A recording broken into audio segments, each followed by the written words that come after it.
Hey there everyone, thanks for stopping by today. I just wanted to let you know that you have embarked on a 4-part video series by opening this video today. I have split this video up into 4 parts because it ended up being a lot longer than I intended for it to be, but I do think that everything included in the series is relevant and important. You've opened up number 1 to the series.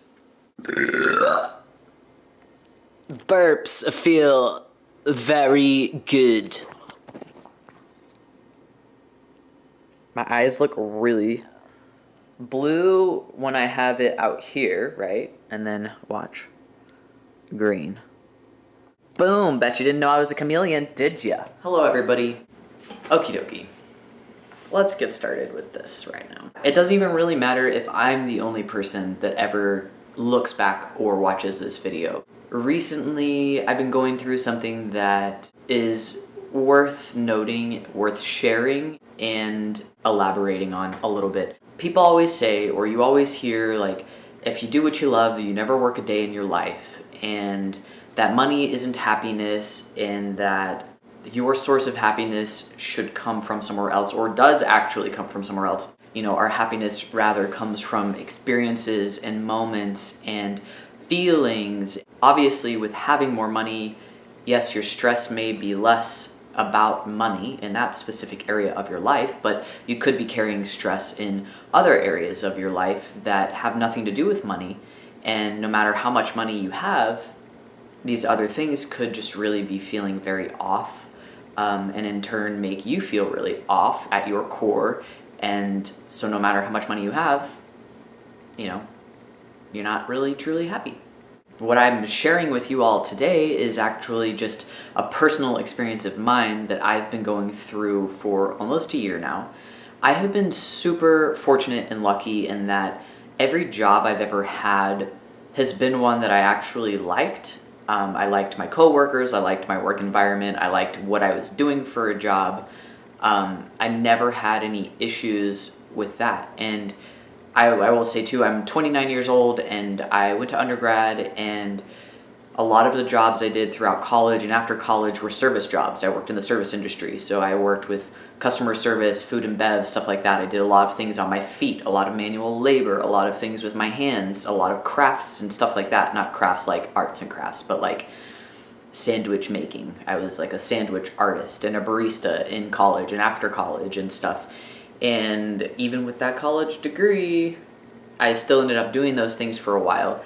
And I guess during that time, I just kind of learned about myself that I was a more hands-on kind of person. And I knew that as far as my education goes, that I learned better if I could like actually do things with my hands. Like I always did really well in lab classes in undergrad versus like lecture classes, because I was able to touch the things and move them around and actually see what we were talking about instead of just sitting and listening to somebody talk or watching a PowerPoint or something like that. So I kind of just naturally went in that direction because those were the jobs that were available to me before college, during college, and after college. So I just went with it. And, you know, people around me, like siblings and other people around me, were doing different kinds of work, like office work, admin work, you know, receptionist type things, not working in the food and bev industry, sitting at a desk, looking at a computer and all of those things. And that just really, like, it never occurred to me to apply to those types of positions. I guess just because it didn't interest me. So for the first time in my entire life, I took a desk job a year ago next month. And it was my first desk job ever. Indoors, actually, and I will say before, so previously for a year and a half before, I was working in positions where I was actually outside like 80% of the time for work versus being indoors. Every past position I've ever had for employment included standing on your feet for 8-hour shifts or more, walking around, you know, picking things up, bending down, putting things away, being very mobile, moving your body your whole entire shift, which, you know, for people who sit at a desk, that may sound miserable to you, and it may be something that you never ever want to do. And I think that's just, you know, people are different and there are differences there. So this is about me figuring out what works for me and what doesn't work for me. And during figuring that out, having to endure and go through a lot of stress and a lot of health issues, I guess you could say, mental and physical health, were both being affected during this position. But anyway, so I'll tell you, I took this desk job. In the beginning, it was fun, it was great, it was kind of like being back in college. We were learning a bunch of stuff, we were working on computers, we were learning, and it was really great because as you get older and you're not in school anymore, you know, your brain kind of starts, I don't know, going to sleep, or you're not challenging yourself enough, so you just kind of feel like, you know, not really learning anything new unless you're seeking it out intentionally yourself. So it was really great and fun in the beginning. As time went on, I will say about this job too, I don't think that it was just the fact that it was a desk job that was really getting to me. It was the environment as a whole. Your environment, whether it's work, home, school, whatever, does affect you personally. It does affect you mentally. It does affect you physically. And I think that is super important for people to know, that any environment that you are in will have an effect, whether it's positive or negative or neutral, but it will have an effect on you.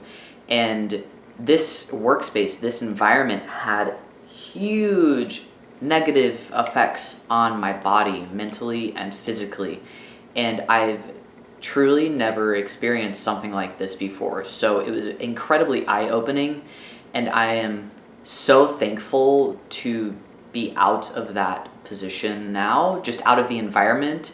The job itself was, you know, it was a great job. I could have continued and would have enjoyed to continue to do the job itself if it were in a different place, in a different environment. Or, I mean, honestly, the work we were doing, I could have easily done from home or remotely.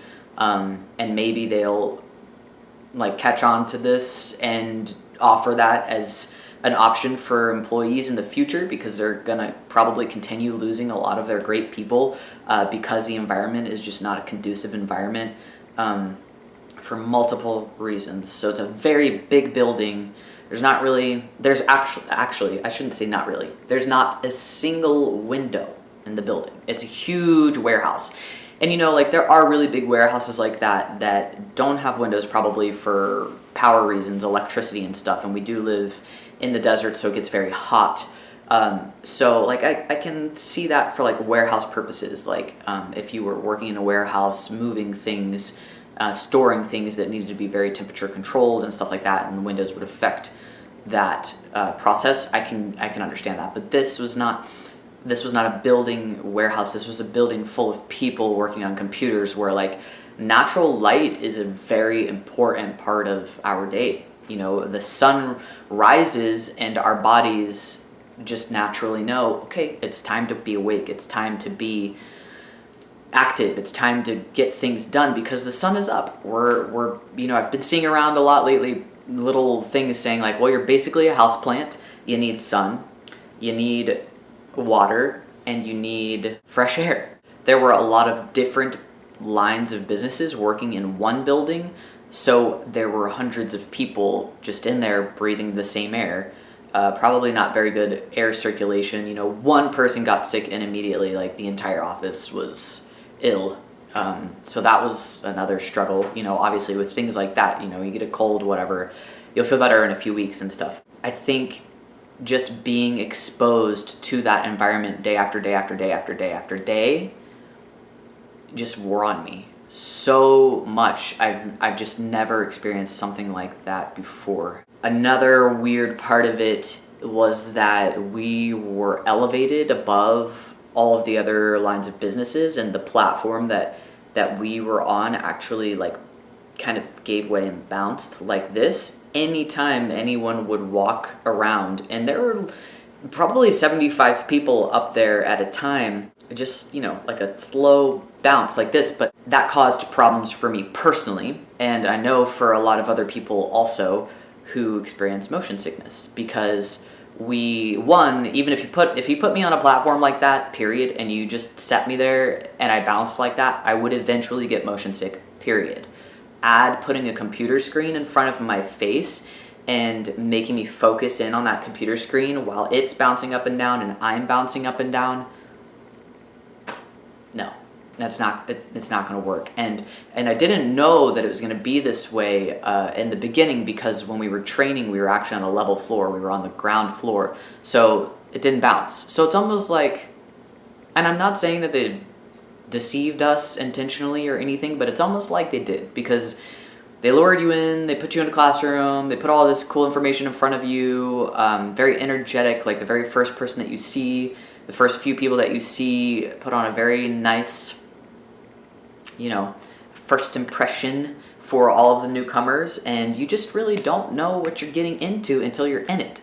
And another way they get you in there is they're willing to pay you a lot. I mean, I'm a college graduate, but I've never been paid that much to do a job before at a steady hourly rate. And there were people also who were doing the same job I had done, who were much younger than me, who don't have a college degree, but they're all getting paid. We're all getting paid the same to do this job, but the reason they're willing to pay us so much to do the job is because they know that it's going to be hard to get people to stay.